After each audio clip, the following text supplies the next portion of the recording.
Speaker నిర్ణయంపై స్పందించేందుకు కడియం శ్రీహరి మా ప్రతినిధి వెంకట్ పక్కనే ఉన్నారు. Over to Venkat. Thank you very much Shweta. రాష్ట్ర రాజకీయాల్లో ఈరోజు సంచలనాత్మక తీర్పు వెలువడింది.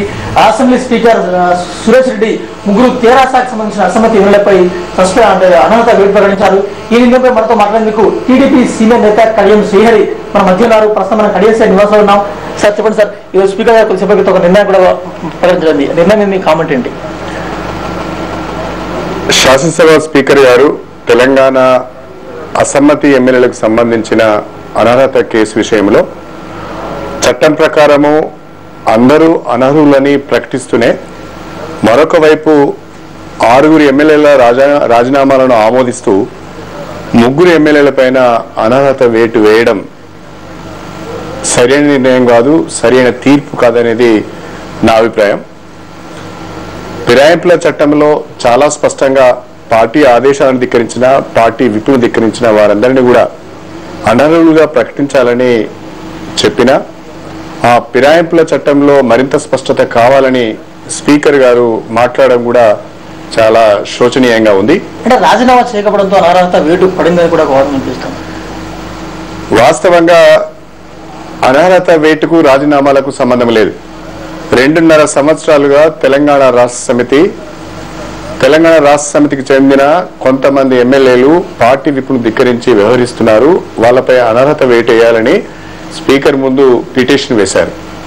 ఒకవైపు కేంద్ర ప్రభుత్వము మొన్నటికి మొన్న మన్మోహన్ సింగ్ గారు విశ్వాస పరీక్షను ఎదుర్కొన్నప్పుడు వివిధ పార్టీల విప్పులను ధిక్కరించి ఎవరైతే ఆ పార్టీ ఆదేశాలకు వ్యతిరేకంగా ఓటు వేశారో వాళ్ళందరిపైన లోకసభ స్పీకర్ 3 మాసాలలో అనర్హత వేటు వేస్తే మన స్పీకర్ 2.5 సంవత్సరాలు తీసుకొని 22 సిట్టింగ్లు చేసి నిన్న వాళ్ళు రాజీనామాలు సమర్పించిన తర్వాత ఈ రోజు తీర్పు వెలువరించడం ఒక విధంగా ఇది ప్రజాస్వామ్యానికే గొడ్డలు పెట్టుగా నేను భావిస్తున్నాను.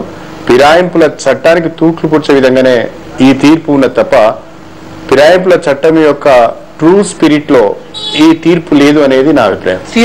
గత 19 నెలలుగా ఈ కేసు విచారణ కొనసాగుతుంది. లాస్ట్ సిట్టింగ్ కూడా, లాస్ట్ విచారణ కూడా గత 4 నెలల క్రితం పూర్తయింది.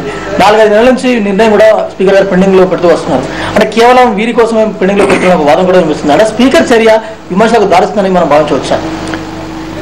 తెలంగాణ రాష్ట్ర సమితిని నిట్ట నిలువున చీల్చి, తెలంగాణ రాష్ట్ర సమితిని బలహీనపరిచి, తెలంగాణ వాదము బలహీనపడిందని చెప్పుకోవడానికి ముఖ్యమంత్రి రాజశేఖర రెడ్డి గారు, ఆయన ప్రభుత్వ సలహాదారు కేవీపీ రామచంద్రరావు గారు తీవ్రంగా ప్రయత్నం చేశారు. ఆ ప్రయత్నంలో భాగంగానే 9 ఎమ్మెల్యేస్ను అసమ్మతి ఎమ్మెల్యేలుగా తయారు చేసి టీఆర్ఎస్ మీదనే దాడి చేయించే ప్రయత్నం చేశారు. ఆ 9 మంది ఎమ్మెల్యేలను కాపాడుకోవడానికి ముఖ్యమంత్రి గారు కేవీపీ రామచంద్రరావు గారు చాలా ప్రయత్నాలు చేశారు. ఆ ప్రయత్నంలో భాగంగానే ఈరోజు రాజీనామాలు సమర్పించిన 3 పైన అనర్హత వేటు అనేది నేను అనుకుంటున్నాను.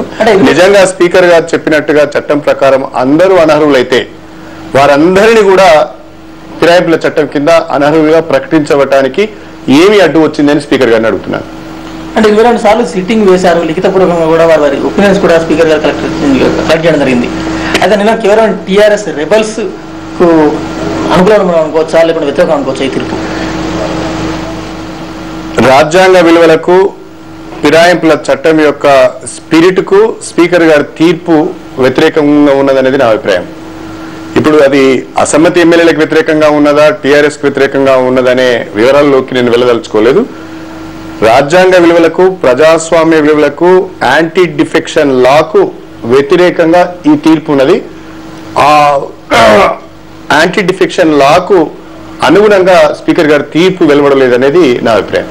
అంటే స్పీకర్ గారు టీఆర్ఎస్ తో కొంత ఇటీవల కాలంలో కొంత సైడ్ గుర్తు వస్తుంది. టీడీపీకి కలిసి పోటీ చేయడం ఊహాగానాలు ప్రచారం కూడా కొనసాగుతూ వస్తున్నాయి. అంటే తాజాగా స్పీకర్ నిర్ణయంతో రాజకీయ పోరాటం కానీ, రాజకీయంగా నిర్ణయం కలిసి తీసుకునే అవకాశం ఉందా 2 పార్టీలు కలిసి? కానీ ఈ తీర్పును మాత్రము నేను ఒక రకంగా ఈ తీర్పును సమర్థించదలుచుకోలేదు.